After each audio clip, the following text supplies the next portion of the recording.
Is that a real breed?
If we could all stand for the pledge, please. Allegiance to the flag of the United States of America and to the republic for which it stands, one nation, under God, indivisible, with liberty and justice for all.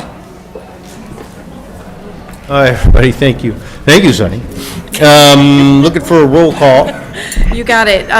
King. Present. Pugh. Present. McDonald. Here. DeLogli. Here. Deskin. Here. Bergbauer. Here. Bartleson. Here. Saban. We have a quorum. All right, me friends, Pastor Jones is here to open us up.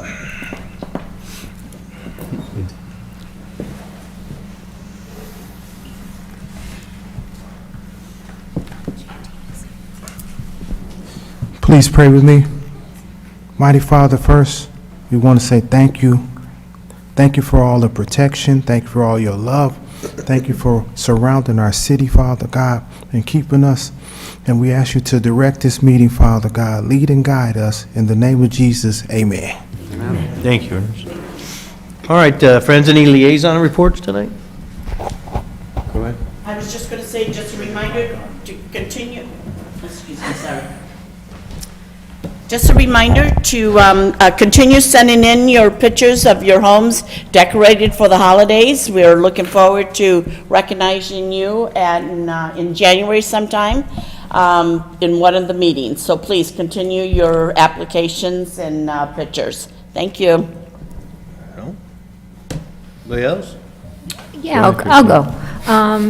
I went to Heritage and Architecture last night, and we talked about the strategic plan. It was very good. We're making a few changes here and there.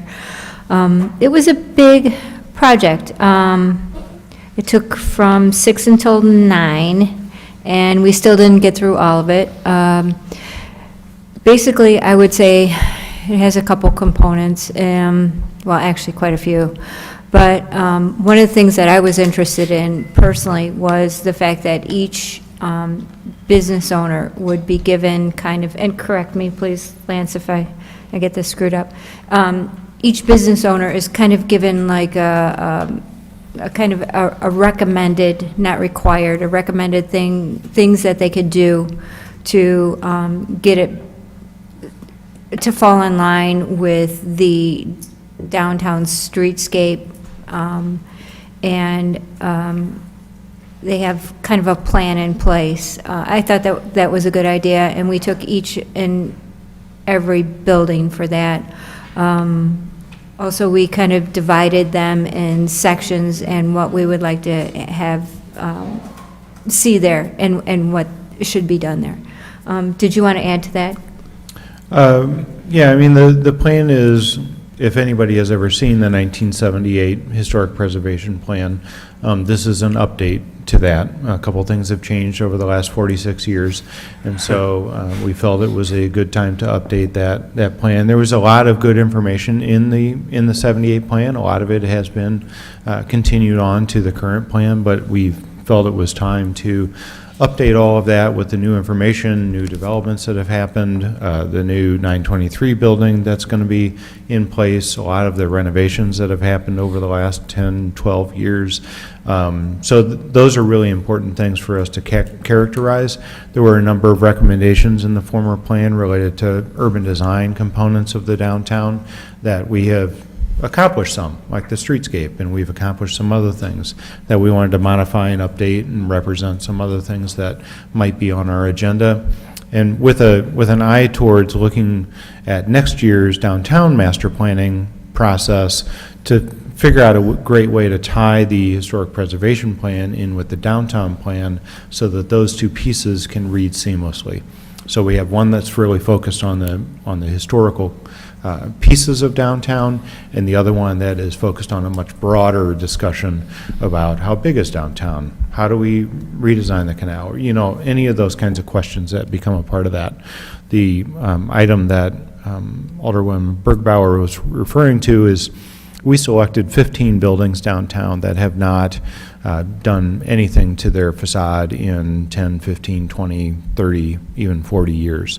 And we felt that this was a good opportunity to kind of give them a jump start, to try and encourage them or move them along to get them off the starting line to start to enhance their facades. And so we offer a couple different levels of improvement that they could do, because one of the questions that we always get from building owners is, where do I start? Who do I hire? What do I need to do? I own my building, I know how to rent it, I know these things, but I don't know the first thing about trying to take care of my building. And so we wanted to take this to get them at least to the 50% point or to the 50-yard line, so that then they could take it from the 50-yard line and continue it on, so that they could either go after a facade grant to continue to encourage that, or just simply do the work, some of the light maintenance work and things like that themselves. So it's really a two-prong approach, or two contracts to the consulting team's effort, and so that kind of captures the overall aspect of it. I don't. Thank you, sir. Just, I have a couple of things from finance. We have a Zachary Costello hired in the sewage treatment plant to take over for Tom, who announced his retirement last week. And then we also have another retiree, Luke Gasper, submitted his intent to retire in January with 22 years of service.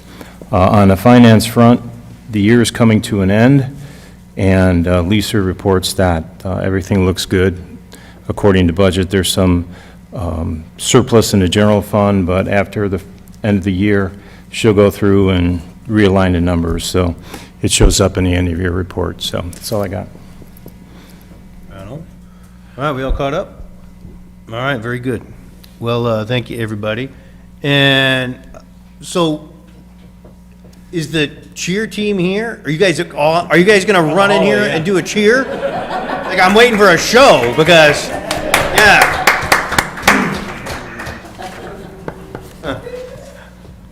Usually everybody's sitting in here already.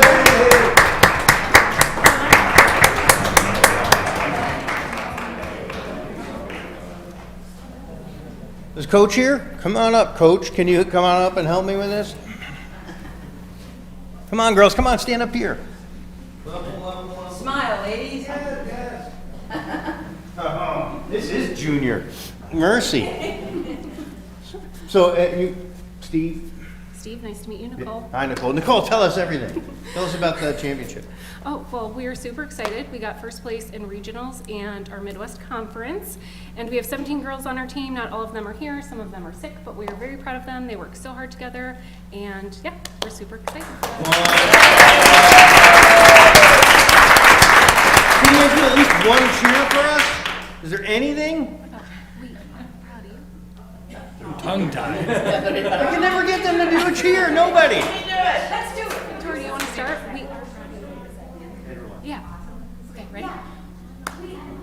Okay. Dynamite, 2, 3. Our team is dynamite.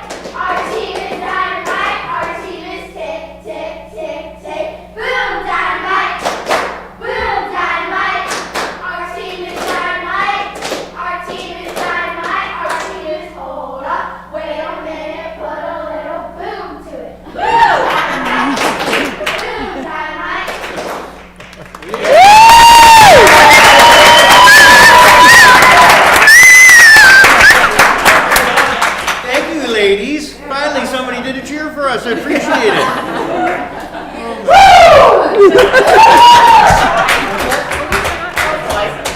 It's hard to believe, right? You could be a cheerleader. Well, we have these certificates that we'd love to give out, so, would you help? Because I hate when I butcher people's names, I feel terrible, You can so. just do their first name. Okay, so, So no when I- repeats, that's good. Okay, yeah. Now, I know not everybody's here, Yeah. so, Leah, are you here? Yay! All right, you're the picture taker? Okay, come on here, coach. What about my other Okay. coach? Can she come to that? Yes, please, other coach. All right, ready? When the other coach is Hustle coming? up, hustle up.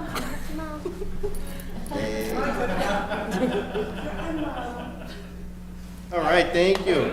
And then next we have Avery.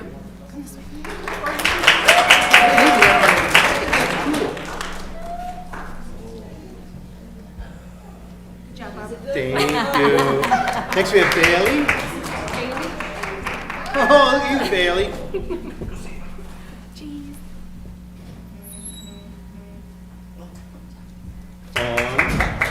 Adeline. Adelie's not here, all right. How about, Melania. what? No, Gigi's not. Oh, Gigi. Gigi's not here, okay. She's on the end.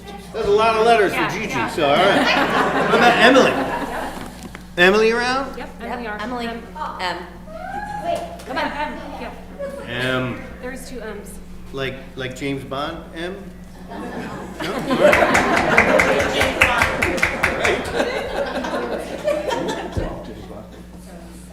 Super fun.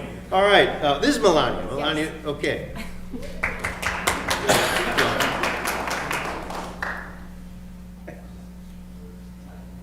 Fun. And we got Fiona. She's not here.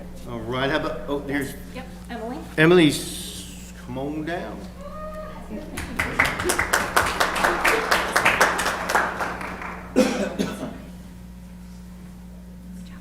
All right, we got Riley.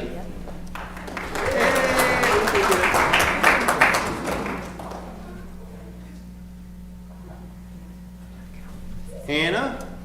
Nope, no Hannah. Oh, Hannah's today. How She has about basketball. Olivia? Nope, sick. And then we've got Amelia. Also sick. And then Paige. Paige's the only person I know. What about, okay, Six, yep. Yeah. The whole family got it. 4 of you. And then Vivi.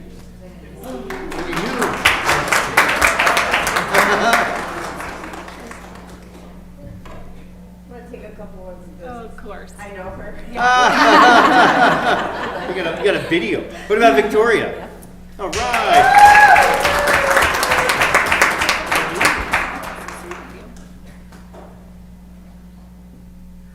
All right, fun. Well, thank you, ladies. Thank you for coming out. Really appreciate it. Anything else you want to say? All right, well, thank you, girls. Thanks again. Can I grab these Yes, for please the take girls? those for everybody else. Oh, sure. Oh, yeah, that'd be great.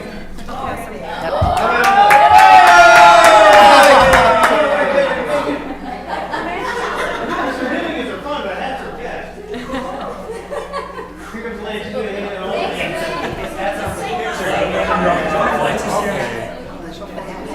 Yeah, all right. Hey Ben, we need a background. Take these pictures. You are the background.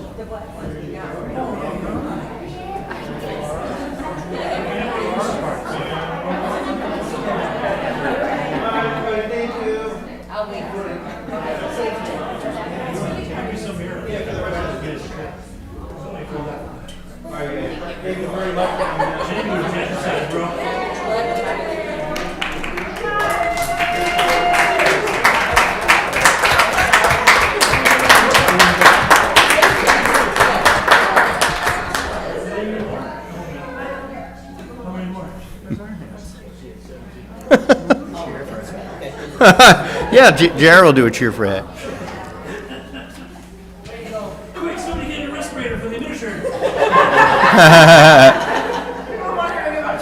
Her flights of stairs down in the workout room was a workout.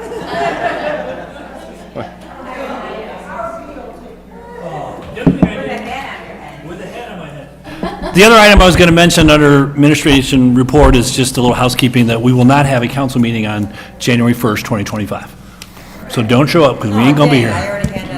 Big I know. All right, my friends, so we're looking at doing, having a motion for a consent agenda this evening.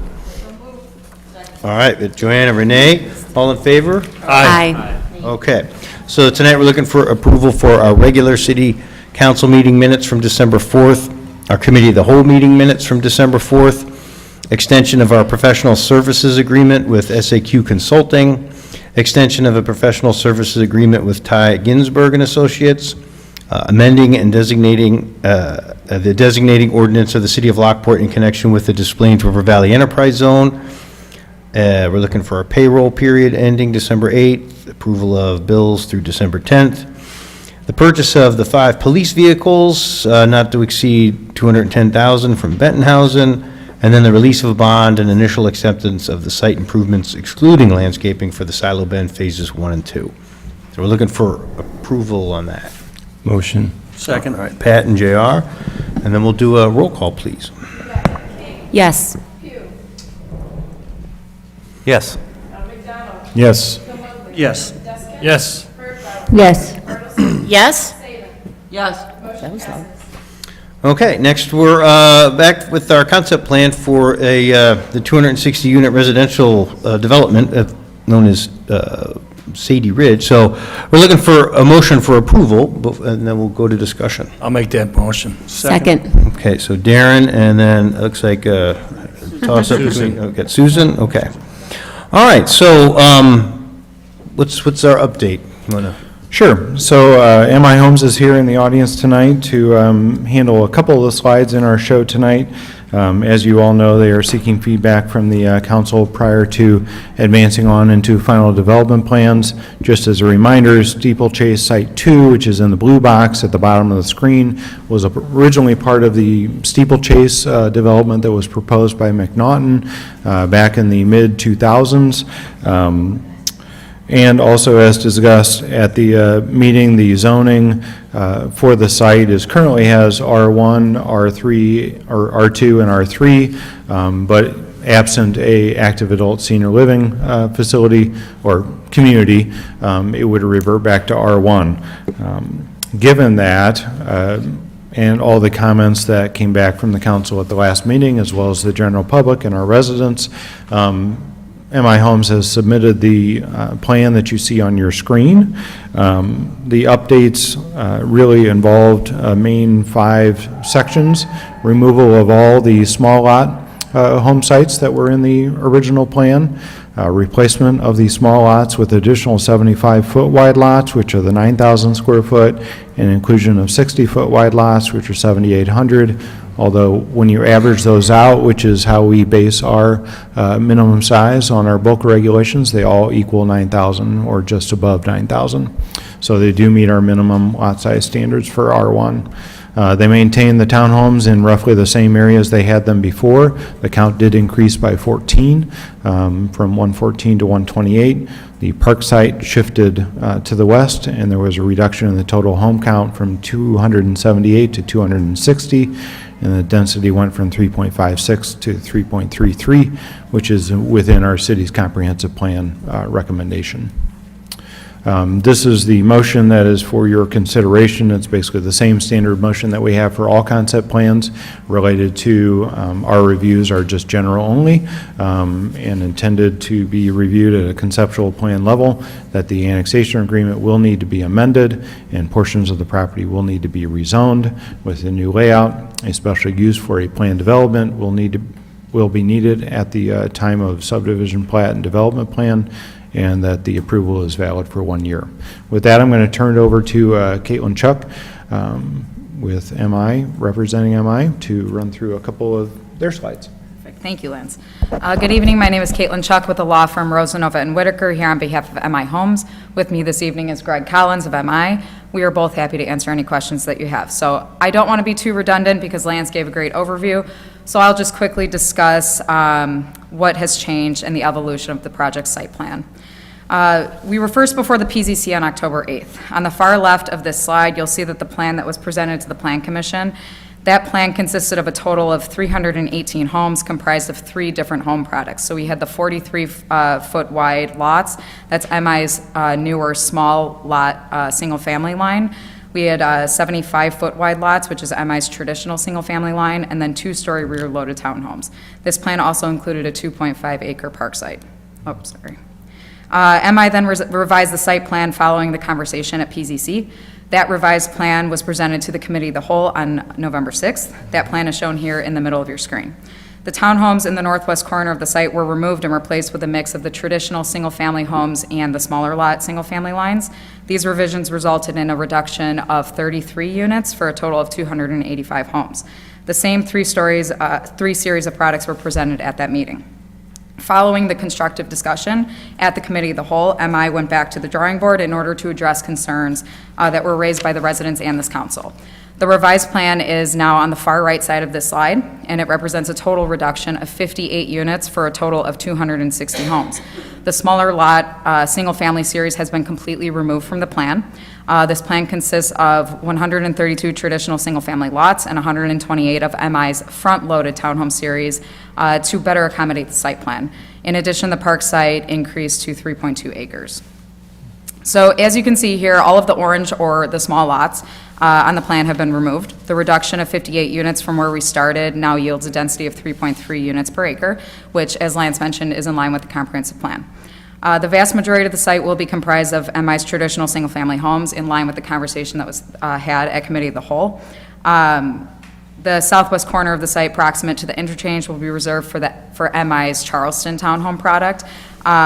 These townhomes provide an appropriate transition from that interchange to the single-family homes in the area. So real quickly, I want to touch on the sample elevation. So here is MI's traditional single-family home. These homes range from 1,700 to 3,000 square feet. There's about seven different floor plans and several different elevations in order to ensure that there will be in order to ensure that anti-monotony is maintained throughout the community. This is the MI's Charleston Townhome Series. So these townhomes range from 1,500 to 2,100 square feet.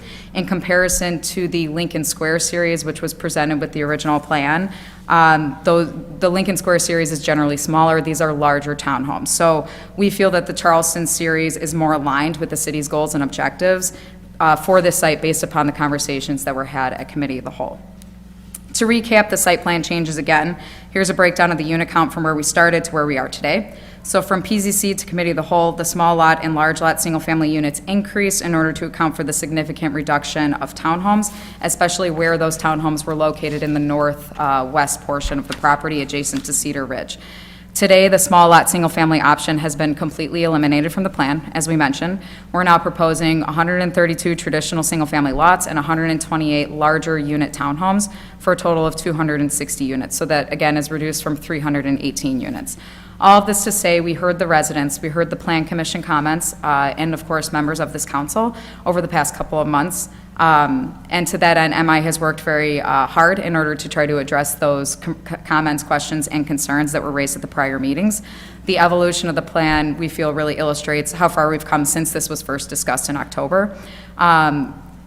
MI is very committed to being a good neighbor. We want to maintain that constant presence here in Lockport, that presence that we're actually very proud to have. So we think Sadie Ridge is a perfect opportunity to do that. So with that, I want to thank this council for your time and consideration this evening, and also for providing us the ability and time to go back and make these revisions and come back before you this evening. Also wanted to thank staff, Lance and his staff, for all their time and support to date as well. So Greg and I are both available for questions, should you have any. All right there, council thoughts? I'll say it's a big improvement. I like eliminating the smaller lot size homes, and I think it's a much better plan. So could you tell me, do you have any idea price point wise for both the townhomes and the regular homes? Townhomes, I believe in the 300s. I'll let Greg speak to that. Yeah. Hi, Greg Collins, MI Homes. Overall price points for the single-family homes at this point, when you look at that range of bandwidth of square footage between 23 to 30, We have 3,300 square feet. We'll probably average between 550 and 625, looking at overall average sales prices. For the townhomes, given the square footage that Caitlin has stated, between 1,500 and 2,100 square feet, which is a little bit larger than the 1,500 square foot average of the prior proposal. You're going to look at average sales prices probably low 400s to mid 400s, and that's kind of where we transacted. We were transacting over a 2-year period of time, which is now a year and a half removed at Silo Bend in the mid to high 300s, ending the project in the low 400s at Silo Bend. So. Okay, thanks. Is that the starting prices or the finished product? That's finished. Finished? Okay. I think the change from the one on the left to the one on the right, in my opinion, is significant. I think it'll address some of the issues of the neighbors in terms of traffic. By decreasing all those homes, the traffic going in and out of there will be less. Your facade designs, I thought, really gave the impression of some high-end homes, which would be great for the area as well. So I think you did a great job, and I appreciate the hard work. Thank you. All right. I have to agree. I like the new concept. It doesn't look so congested and like just too busy. Good job. Thank you. My only comment is just a little housekeeping. We made a motion in a second, and then we had 4 bullet points that weren't included in the motion in a second. So do we need to amend the motion? Should we update the motion? So the motion was to approve the concept plan as outlined with the resolution that's attached. The motion that was on the slide is a motion that the fact-finding body, which is the Planning Zoning Commission, approved. So the motion is to approve the resolution, I believe, number 24109. And So that that's the motion. resolution has those bullet points on it. Yes. Mhm. So there's no need to amend the motion. Okay. Anything else? Thank you. The one question that came up, I was talking about Bruce Road, Cedar Road, that intersection being tricky. Do we still have, we had asked that that be looked into and be part of the concept plan, is like, in the traffic study, not just, the entrance from this subdivision onto Bruce Road, but how it affects that intersection. So As we go into final development plan, a traffic study is required, and we've already told them, as we've been discussing, that it will include the Gauger-Bruce Road intersection, the Cedar-Bruce Road intersection, so that we have a comprehensive understanding for that area. Greg, did you want to say something? Yeah, I was going to reiterate exactly what Lance said. That was the direction we got, and my direction to our traffic consultant to include both those intersections put to the east and to the west as part of the traffic study. All right, very good, thanks. So are you going to come back with a preliminary and then a final, or together? More likely together. Okay. We actually prefer that it's together. Well, I prefer it too. It's just that people that are concerned about, the civil engineering of the grounds, I'm sure they like to look at the paperwork when that time comes. Yeah. It's not here yet. Okay. All right, then. I have no comment cards tonight or anything, so if there's nothing else, then we can do a roll call. Yes. Yes. Yes. Yes. Yes.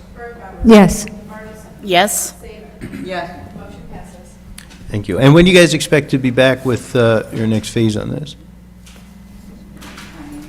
Yeah, in terms of getting the final designs. Yeah, I'm just curious, like when you, 90 days. okay, so just a few months then, all right. All right, friends, thank you. Thank you. Appreciate it. Merry Christmas. Thank you. All right, next we're looking for a motion to approve Resolution 24114, which is awarding the 2025 through 27 gasoline and diesel fuel supply contract at Orin Oil for a vendor markup of 8 cents a gallon. I'll make that motion. All right, JR, Second. seconded by Patrick. Any questions, thoughts, concerns? Hey, Jesse, if you can just go out in the hallway, it'd be best, probably, for that kind of stuff. And then, yeah, any questions, thoughts, concerns on this one? If there's nothing from staff, I think everybody's fine, then we'll just do a roll call. Yes. Yes. Yeah. Yes. Yes. Yes. Yes? All right. And then, any new business? I have new business. I was hoping before we moved to the next, after we approved Sadie Ridge tonight, I would like, before we go into having to see the next developer, either Serenity or somebody else, I would either, one, have us think about forming an affordable housing committee so we can actually study what the words affordable housing mean and what it means to us, or we might find out somebody maybe gives a presentation on it, maybe just have us come to us and give a presentation on what affordable housing, whatever you guys would think would be the best way to go. But I don't think it's fair to the next developer to say, well, we want affordable housing, then we find out $500,000 is affordable housing. So I don't know how do we take that next step, but I think we should do something proactive.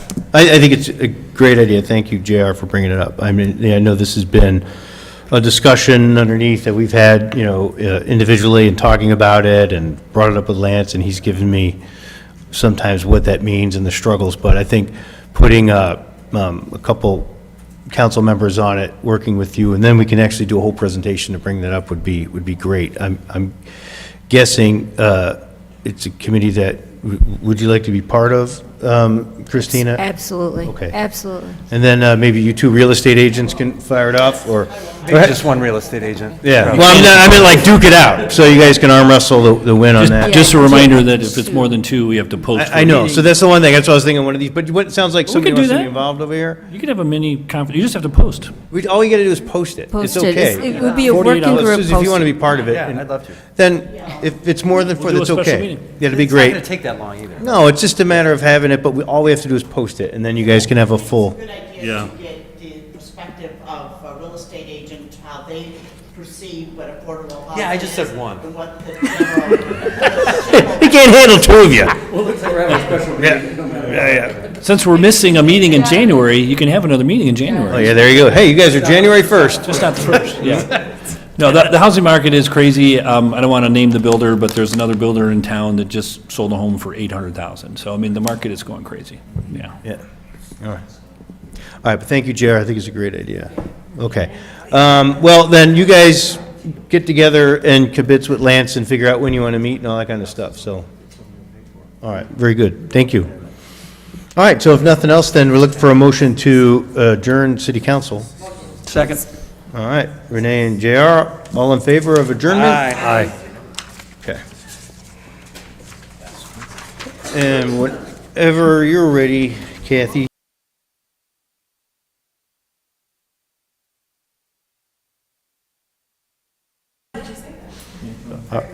Yes, please. Present. Present. Here. Here. Here. Here. Here? All right. First item on the agenda tonight is CD1, release of the bond for Parkway trees at Clover Ridge, so. Thank you, Mayor. This is related to Resolution 24-127. On September 17, 2021, a bond was established for the Clover Ridge Unit 3 Phase 2 project in the amount of $511,111.26. All the improvements have been completed, with the exception of the Parkway trees, again, because of winter, same thing as we went through Silo Bend, Phase 1 and 2. Everything has been inspected and approved by the City of Lockport CED Department, and this bond release will be contingent on the city receiving the 12-month maintenance guarantee from the owner for 10% of the original amount of the bond. All right. So looking for, just put this on a consent agenda? Yep. Any questions, Yes. thoughts, concerns? Okay. I had just one question. When we do something like that and release the bond, do we talk to the homeowners association to make sure that they don't have any complaints with the work that's been done or to be done? Well, typically, the homeowners association is still the builder. Because until it gets turned over from the builder to the actual homeowners, they typically own 51% of the HOA. So it's inherently in their interest to resolve it. We don't, as you might imagine, we try not to take resident issues because they get inside the house and then they start to expand the scope. So we're really focused here with the public improvements. So the streets, the curbs, the sidewalks, utilities, curbs and and stuff things after like that. construction may need to be replaced, so, Right, got it, yeah. okay, thank you. All right, what else you got, Lance? Item number 2 on my list is related to Resolution 24-128. This is related to the joint workshop that we had on November 13th, 2024. Our purpose was to identify a direction forward on what things city staff should focus on as the development advances. Just for the general public, the 5 items that we discussed, really we recapped the Star Innovation District Master Plan. To confirm that mission and vision, we defined the baseline assumptions to level set our conversation that we had that evening, discussed 4 different development scenarios, defined and discussed 5 evaluation criteria, and then identified the criteria that were the most and least important. The 4 development scenarios, as a reminder, was a solar farm / vacant property. Data centers was a scenario 2 because of the interest that we have received with those. Light sustainable manufacturing and education was scenario 3, and a hybrid of all of the above was scenario 4. These were the 5 evaluation criteria that we looked at: economic development, social development, implementation, community considerations, and financial. These were kind of the sum total of our scoring that we went through, the exercise that we went through. I'll draw your attention to 8 of these items. Primarily, developing local economic development was a highly prioritized item. Quality of life enhancements, and again, focused on 130 acres that would be ringed by a fence, was not as concerning to us. We didn't feel like that 130 acres was really a part of our quality of life enhancements objectives. Some of the funding that comes out of that may support quality of life, but it wasn't important on the site itself. Attraction timing wasn't seen as quite as important. Traffic generation was a important thing to keep in mind, so that was something that we keep in mind as we continue to go forward. The building brand recognition as it relates to the city as a whole and our identity was not something that the Council and Planning Commission felt was critical to advancing our efforts. Alignment with the master plan vision was very important to everybody, so we want to stay true to that master plan vision as much as possible. TIF generation was also a very significant attraction for our voting in order to get things started for that quality of life that doesn't happen on the site, but happens adjacent to it, happens downtown. Getting some of that TIF generating was an important thing, as well as the electricity tax and the water sewer revenue that we could receive from the development. So those 8 items were really the high water marks for things that were critical to us. The 5 key takeaways was staying true to the master plan is important. Using the revenue generated by the new development to fund the Heritage Commons, which again is that area south of 2nd Street that was in the master plan, is key to any development strategy. Very much sensitive to the negative impacts to downtown of any of these scenarios and making sure that we're cognizant of that. Specific tenants or industries aren't as important to us, so long as they do align with the goals of the master plan. And there are benefits to the hybrid approach in the timing of revenue generation. Those things that we have a lot of pressure on right now, such as data centers, can generate that revenue faster than waiting for the next unicorn to drop on the city and take us down that road. So that offers us some variety and flexibility of uses and minimizes the negative impacts of a tenant leaving. So those were really the 5 key summary points. So I just wanted to throw that out there, ask if anybody had any questions, wanted clarifications, suggested modifications to the report. What our preference is from a staff level is to have this be adopted as a document so that staff has direction on what to go forward with. It's always something that's good to have policy in place so that if there are changeovers or there are things that happen in elections or throughout the year, that policy is at least established. So if somebody would want to change it, they actually have to change the policy to take staff or take decision-making in a different direction. So this allows us more long-term continuity and to make sure that everybody feels comfortable that we could get started on this thing relatively soon. All right, very good. Nice summary, Lance, thank you. So could we have a resolution for this? There's a resolution attached to it, yes. All right, so you're looking for put it on consent for approval? If that's what the council would like Do to you do. guys want to take a look at it? Do you want it on are you okay with consent, or do you guys, whatever you? Okay with consent. All right, so consent it is. Okay. Thank you, appreciate it. All right, Brian, looks like you're up for a few items here. What do you got?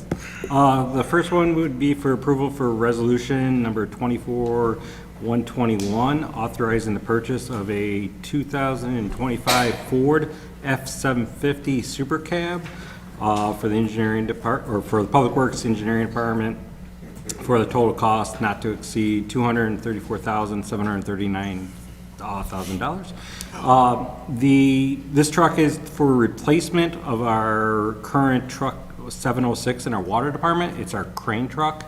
It's our daily user that our water department uses to replace all the valves, any hydrants, any main breaks and everything. So it's the one that has all the tools and goes to every job site that we have.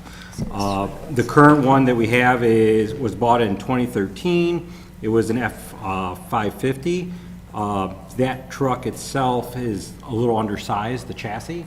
So we've had continuous maintenance repairs up to about $50,000 to date on it.